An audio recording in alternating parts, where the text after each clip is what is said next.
Psaume 33. Je bénirai le Seigneur en tout temps, sa louange sans cesse à mes lèvres.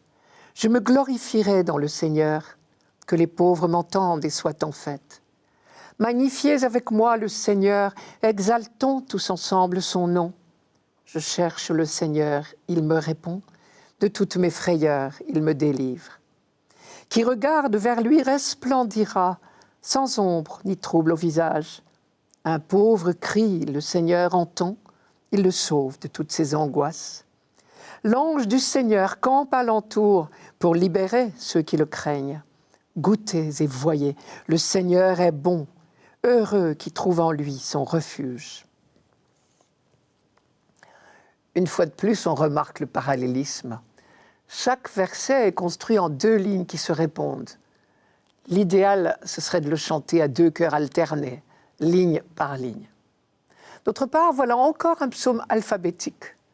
Non seulement il comporte 22 versets, 22 étant le nombre de lettres de l'alphabet hébreu, mais en plus, il est ce qu'on appelle en poésie un acrostiche. L'alphabet est écrit verticalement, dans la marge, en face du psaume, une lettre devant chaque verset, dans l'ordre. Et chaque verset commence par la lettre qui lui correspond dans la marge. Ce procédé est assez fréquent dans les psaumes. Il indique toujours qu'on se trouve en présence d'un psaume d'action de grâce pour l'Alliance. Et d'ailleurs, le vocabulaire de l'action de grâce est omniprésent dans ce psaume, ne serait-ce que dans les premiers versets. Il faut laisser résonner cette foison de mots. Bénir, louange, glorifier, fête, magnifier, exalter, resplendir. Je bénirai le Seigneur en tout temps, sa louange sans cesse à mes lèvres. Je me glorifierai dans le Seigneur. Magnifiez avec moi le Seigneur, exaltons tous ensemble son nom.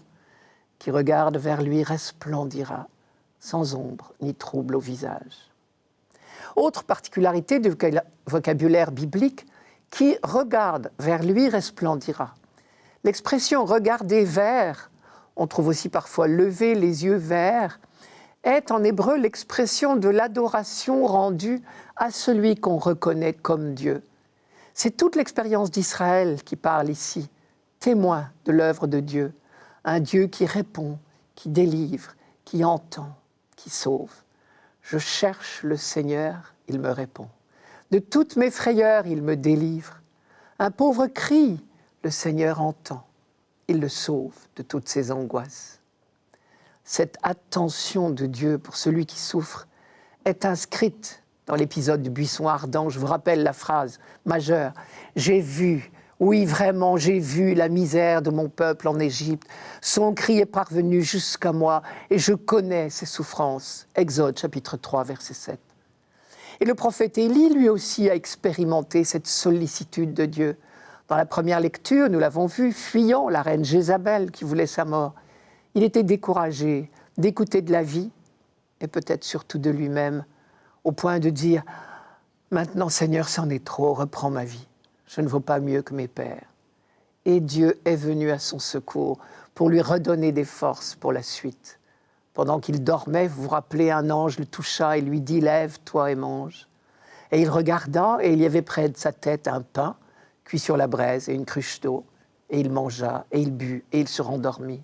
Et une seconde fois, l'ange du Seigneur le toucha et lui dit « Lève-toi et mange, autrement le chemin serait trop long pour toi. » Dans toute son histoire, le peuple d'Israël tout entier est lui-même ce pauvre qui a fait l'expérience de la miséricorde, de la sollicitude de Dieu.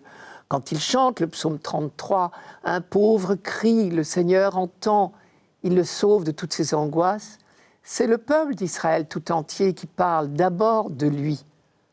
Mais ce psaume l'invite aussi à élargir les horizons, car il dit bien « un pauvre crie », c'est-à-dire n'importe quel pauvre, n'importe où sur la planète.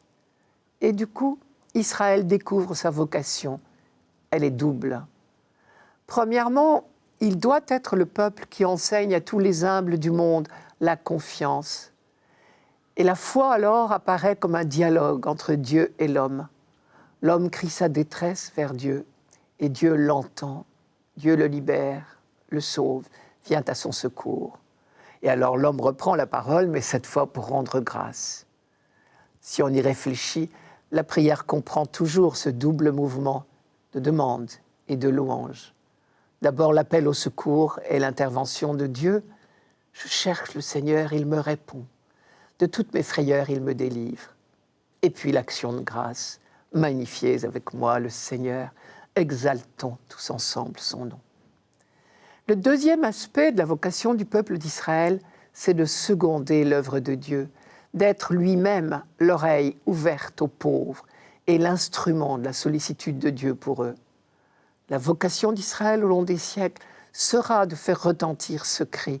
Il faudrait dire cette polyphonie, mêlée de souffrance, de louange et d'espoir. Ceci nous permet peut-être de mieux entendre cette fameuse béatitude de la pauvreté qu'on peut lire chez Luc dans la phrase « Heureux, vous les pauvres, le royaume de Dieu est à vous. » Et ici, que les pauvres m'entendent et soient en fête. Au passage, j'entends une fois de plus que Jésus était profondément inséré dans les manières de parler et le vocabulaire de ses pairs en Israël. Dans cette béatitude de la pauvreté, on peut entendre au moins deux choses. Premièrement, réjouissez-vous, Dieu n'est pas sourd, il va intervenir et il a choisi des instruments sur cette terre pour venir à votre secours. Deuxièmement, on peut entendre aussi heureux les pauvres de cœur, c'est-à-dire ceux qui acceptent de se reconnaître tout petits et qui osent appeler Dieu à leur secours. Car Dieu seul peut nous donner la force de soulager les innombrables formes de pauvreté.